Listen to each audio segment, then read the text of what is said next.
Justice का मतलब होता है फेयरनेस, प्रोटेक्शन और टाइम पे डिसीजन। एक डेमोक्रेटिक कंट्री में कोर्ट सिस्टम इसलिए होता है जब किसी सिटीजन को उसकी जरूरत हो तो वो उसके पास जा सके और उसको इंसाफ मिल सके। इंडिया का कॉन्स्टिट्यूशन भी यही प्रॉमिस करता है, लेकिन ग्राउंड रियलिटी एकदम अलग है। इंडिया में प्रॉब्लम्स लॉज की नहीं है, इंडिया में प्रॉब्लम जस्टिस डिलीवरी सिस्टम की है, जो इतना स्लो, ओवरबर्डन और इनसफिशिएंट हो चुका है कि जस्टिस अपना मतलब ही खो देती है। इंडिया में कोर्ट केसेस फाइल्स नहीं होते, बल्कि वो लोगों की पूरी जिंदगी बन जाते हैं। इसका सबसे क्लियर प्रूफ है सोपन गायकवाड़ का केस। 1968 में महाराष्ट्र में उन्होंने एक जमीन खरीदी और जब उस जमीन पर डिस्प्यूट हुआ तो वो कोर्ट गए। उन्होंने सब कुछ एकदम लीगल तरीके से हैंडल करा, लेकिन वो कोर्ट केस डिस्ट्रिक्ट कोर्ट से हाई कोर्ट और हाई कोर्ट से सुप्रीम कोर्ट तक घसीट दिया गया। बॉम्बे हाई कोर्ट ने 27 साल बाद केस को डिसमिस किया और सुप्रीम कोर्ट ने 50 साल बाद उसकी हियरिंग रखी। जब हियरिंग हुई तो कोर्ट को बताया गया कि जिस इंसान के लिए केस था वो अब इंसान ही जिंदा नहीं है और इस केस का एंड जजमेंट से नहीं बल्कि एक इंसान की डेथ सर्टिफिकेट से हुआ। ऐसा ही उत्तम का केस है।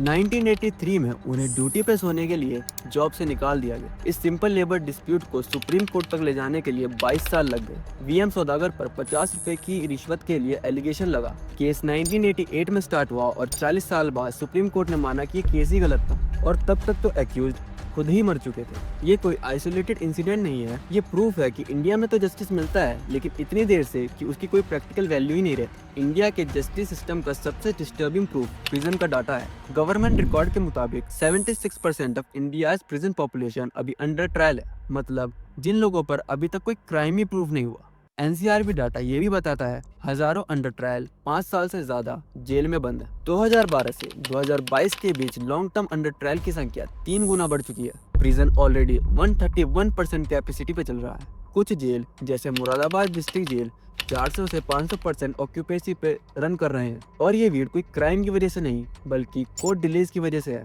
जस्टिस सिस्टम का कोलैप्स किसी एक इंडिविजुअल को अफेक्ट नहीं करता बल्कि पूरी की पूरी इकोनॉमी को डैमेज कर देता है। मुंबई के आसपास की 126 कंपनी पर करे हुए सर्वे दिखाते हैं कि बिजनेस प्रोडक्टिविटी या प्रॉफिट के बेसिस पर ग्रो नहीं करते और इस बात का रीजन सिंपल है कि कॉन्ट्रैक्ट इन्फोर्समेंट का भरोसा ही नहीं है। अगर मैनेजर फ्रॉड करे तो कोर्ट के थ्रू सॉल्यूशन मिलने में इतना टाइम लग जाता है कि बिजनेस खुद ही खत्म हो जाता है। इकोनॉमिस्ट के एस्टिमेट के मुताबिक इस ट्रस्ट डेफिसिट की वजह से इंडिया लगभग हर साल अपने जीडीपी का 10% लॉस करता है। जब लॉ इन्फोर्स नहीं होता तो इन्वेस्टमेंट, इनोवेशन और जॉब क्रिएशन तीनों ही स्लो हो जाते हैं। इंडिया में जजेस की हैवी शॉर्टेज डॉक्यूमेंटेड है। इंडिया में 15 जजेस पर मिलियन पीपल है, जबकि आइडल रिक्वायरमेंट 50 पर मिलियन पीपल है। इसके बावजूद भी कोर्ट समर और विंटर वेकेशंस लेती है, एक कॉलोनियल एरा प्रैक्टिस जो बैकलॉग के बाद आज भी चल रही है। हाई कोर्ट में एवरेज कोर्ट पेंडेंसी लगभग 5.47 ईयर्स है और 1,80,000 से भी ज्यादा केसेस लगभग 30 साल से पेंडिंग है। जब कोर्ट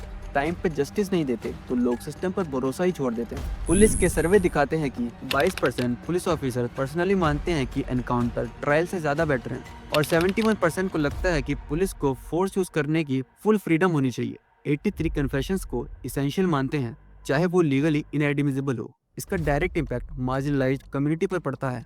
दलित, आदिवासी और मुस्लिम जेल में डिस्प्रोपोर्शनलिटी दिखाते हैं। जब जस्टिस सिस्टम स्लो हो तो रूल ऑफ लॉ वीक पड़ जाता है और वायलेंस नॉर्मल लगने लगता है।